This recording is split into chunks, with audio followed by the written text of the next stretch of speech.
So New Stonnington is a live art encounter for an audience of one with myself. And during the course of that encounter, we meet at a time and location that the participant chooses to discuss their relationship with this city, and in particular with the city of Stonnington, where the work takes place. The idea for New Stonnington developed in the early days of the Atlas project, right up at the starting point when I was kind of exploring Melbourne and all the different suburbs and surrounds with the other artists involved and our creative producer Neil Harvey. And being a recent kind of migrant to Melbourne, down south from Brisbane, I hadn't really ventured down to this side of the city very much. And it was kind of that experience of being somewhere new, of looking at our city for the first time and feeling like my eyes were clean, that really started me thinking about how cities are put together. What's the use of this building? How does this architecture affect that?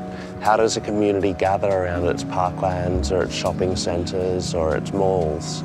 And I really wanted to give that experience of having your eyes clean again and looking at all the elements around you to the people who engaged with the work. Every city has the hospitals where the children are born. They have the bridges where the lovers say goodbye. They have the hills which is the perfect place to watch the sunset. Every city has a corner for a god and a corner for a monster. And it's the process of jigsawing them together that makes us know them. We know all the aspects, we know all the parts, we know what we want to keep, and we know what we'd get rid of if we had the chance. So, if you were given that chance to remap your city from scratch, where would you start?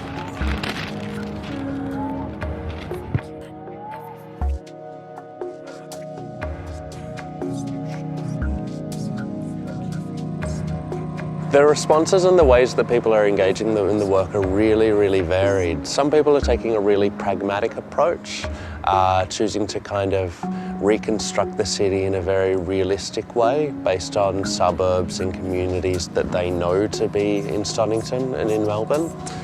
Other people are kind of choosing to pastiche together a kind of a utopian version of all the parts of cities around the world that they've enjoyed. For one woman, I put a bay in Rio de Janeiro, right in the south of Stonnington, and kind of recreated the hillscape and all the cities.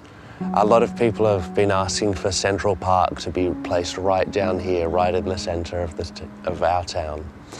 And some people are taking a much more conceptual approach. One woman I spoke to has asked for it to be a city of nothing but winding streets, a city that you come to work stuff out alone, just to wander around and think.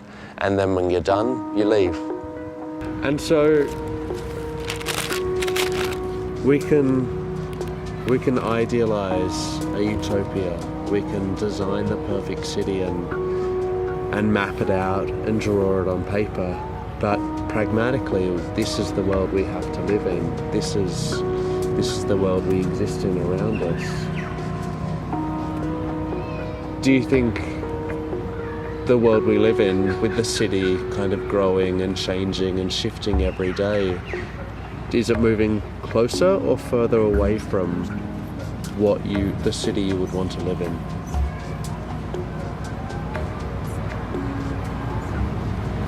I think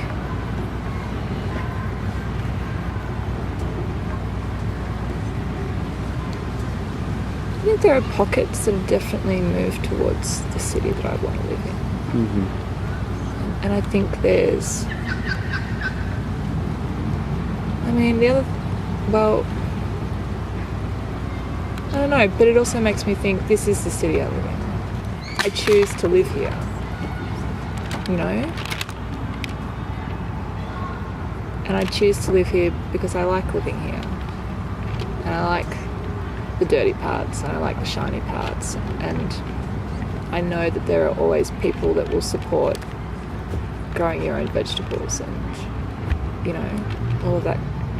Some of the design choices that I make. I think Melbourne as a city seems to be open to new ideas. And I like that. I think that's a good place for a city to be.